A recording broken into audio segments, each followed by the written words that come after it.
lived with her mother and her 8-year-old daughter. And in the morning, the two adults are talking about what Glennis had seen, and the 8-year-old is hearing this. And when they went shopping at the grocery store in the little town of Cashers, the little girl, Devon, was using her camera just taking pictures of the sky. I'm sure that was inspired because of the conversation she overheard. And she got this picture, and it was a perfect saucer-shaped UFO smack in the middle of the sun. Now, nobody could see that with their bare eyes. But when they got home, she showed her mother the picture she'd taken, and we got a call from Glennis immediately. She could not believe what she saw. We actually made a trip, which takes about 40 minutes from where I am to where she lives. And Evelyn Gordon, who's the co-founder of the website, she and I went up there, and we got to see it right in the camera. And we got to see it when the two of them are still unbelievably excited about what they found. That was actually the trigger that got us to contemplate the idea of starting a website, and that's why it has the name skyshipsovercashers.com. But we've gone way beyond that. We do lots Yes, of you different have. kinds of cutting edge. Well, you are just into really everything anomalous, and your work is very well founded with your research. But there were a couple of more questions relevant to this, if you don't mind, kind of Go ahead. follow-ups as that might be. But the Brenda says that she would like to know your theory as to the makeup of aliens visiting, relevant to, their goals, and what, and if you have ever been taken or if you've just witnessed these experiences.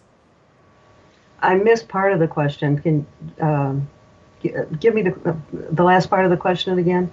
The last part of the question is, have you had an experience? Are you an experiencer, or have you just seen the ships? And the first part was, what is your theory about ET's goals with coming here? What are they hoping to accomplish? Okay. Well, let's do the theory. No matter what the subject is, whether it's aliens or Bigfoot or little people or whatever it might be, seldom do things fit into one neat, nice little box. And I do not lump all aliens into one box. I am not much of a fan of those that are known as the Greys and the Reptilians. They're the ones who are abducting people against their will. They're the ones that tend to scare people to death. They're the ones that seem to be involved with genetic manipulation. So they're not on my best friend list in any way whatsoever. The ones that are more evolved or spiritually evolved, and a good example would be the Pleiadians, they do not do that to people, and they do not try to scare you. In fact, most people who have contact with those that are like the Pleiadians usually feel a sense of peace, and there's not any fear aspect to it. So the Pleiadians and those like them, I don't have a problem with, but the other ones I do. So does that answer that part of the question? Well, it does, but it brings up a question that I've often pondered, which would be, everybody that I have ever spoken with who is hybrid, claims to be hybrid, believes they know hybrids, they're always Pleiadian hybrids. You don't run into reptilian hybrids or, other species. I know there's supposed to be, 37 different species of aliens who I have. hear I hear different numbers, so I wouldn't venture what the correct number is. But it wouldn't seem that out of that many different species, whatever that number is, that there would only be Pleiadian hybrids, would there? I have never heard about hybrids with Pleiadians. Okay. The hybrids that I have heard about from people who've had experiences have always been almost always the Greys. Okay. I was just curious, and that's not belittling anybody's opinion. I just, I hear a lot of different people who believe themselves to be Pleiadian hybrids. And I just found it odd that I've never heard anyone say that they were anything else. That's So interesting. I thought so too. The Greys would be logical because they're the ones who appear to be the experimenters. They're the genetic manipulators. They're Yes. known for that, and Yes. they're known for doing it in ways where the people have no choice. And when any creature is inflicting things on another being without their will or consent, I find it very questionable. Me too. But you know what? We are at our break. We will be back in 3 minutes. Y'all enjoy this, and we will have more with Mary A. Joyce. You're listening to Thank you, Mary. WBHM Digital Broadcasting, the best in paranormal talk, only on Paranormal Experience Radio, broadcasting live out of Birmingham, Alabama.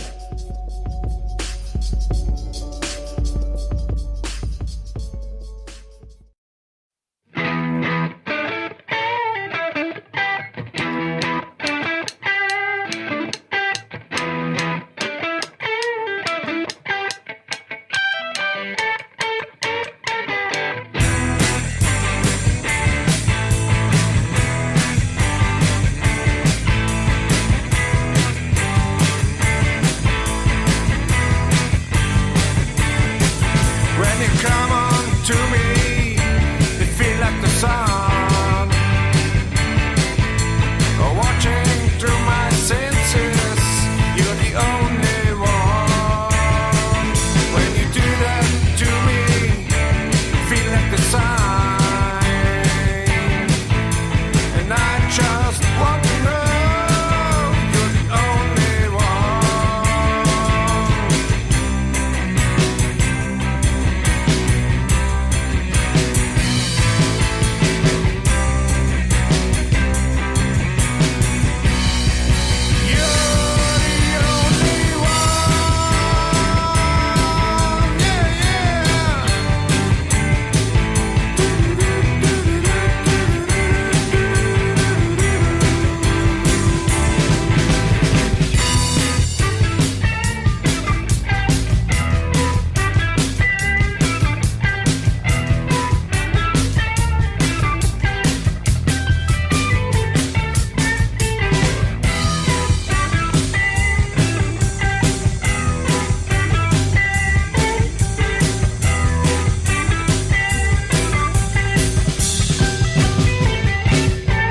When you come on to me, it feels like the sun.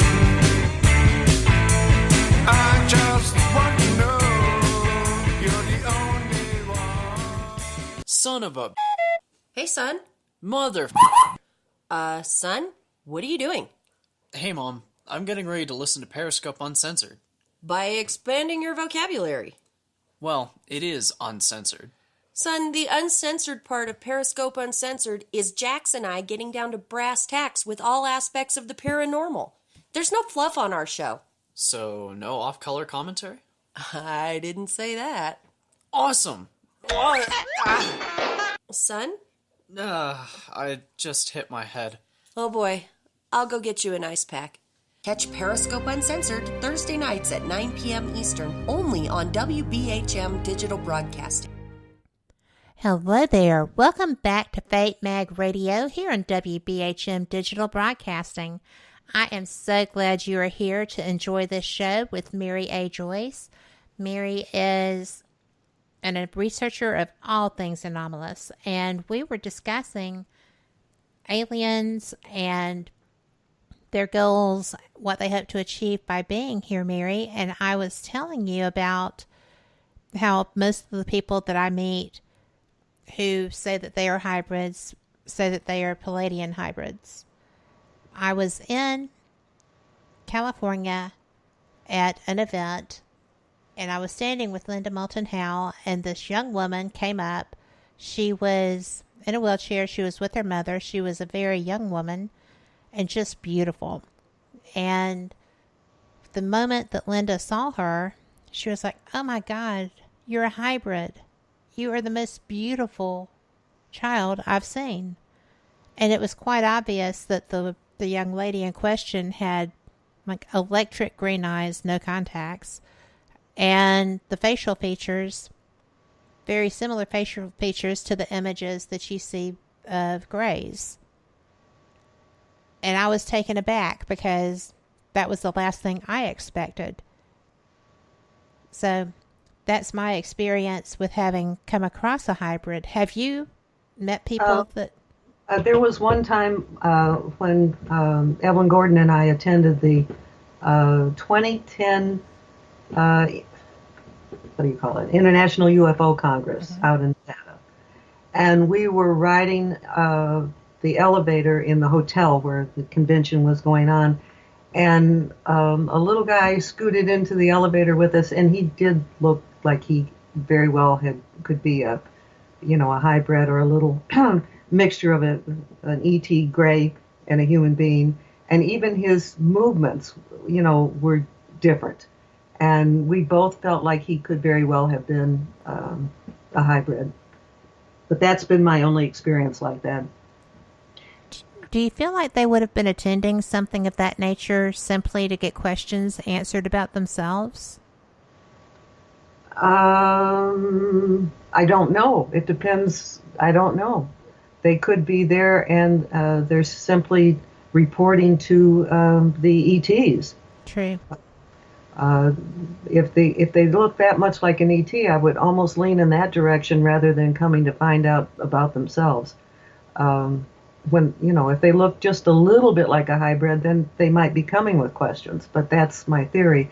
And then I read a bunch of years ago, what's his first? Charles Hall's series of books about his experience with what he calls the tall grays out in Nevada when he was in the military. And one of the things he said was that the tall ETs loved being near Vegas because they'd like to see if they could blend in with the humans. And since Vegas is kind of a weird place anyhow, it was easier for them to test themselves in that situation. I imagine a lot of them fit right in. Right. So, it's being someone whose husband plays poker and goes there, I have seen a lot of interesting things there. That's true. But, well, I know that we have so many different topics to cover, but I am just fascinated by your work with the UFOs and the ETs. I know that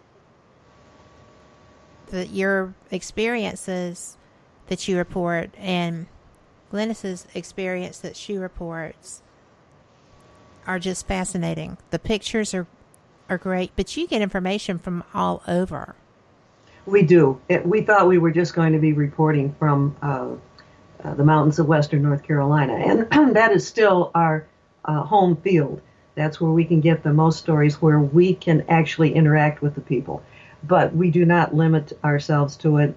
And I'll give you an example of how far and how expansive it can be. In a section on the website, which you can find on the homepage, it's called Global Links. And in 2013 and 2014, we were contacted by a man who lives in the Netherlands, and his name is Matt Padmos. And he was taking NASA satellite photos of these big objects around the sun that sometimes appear. And he would take them, and he said he would dust and clean them so that the pictures would be clearer.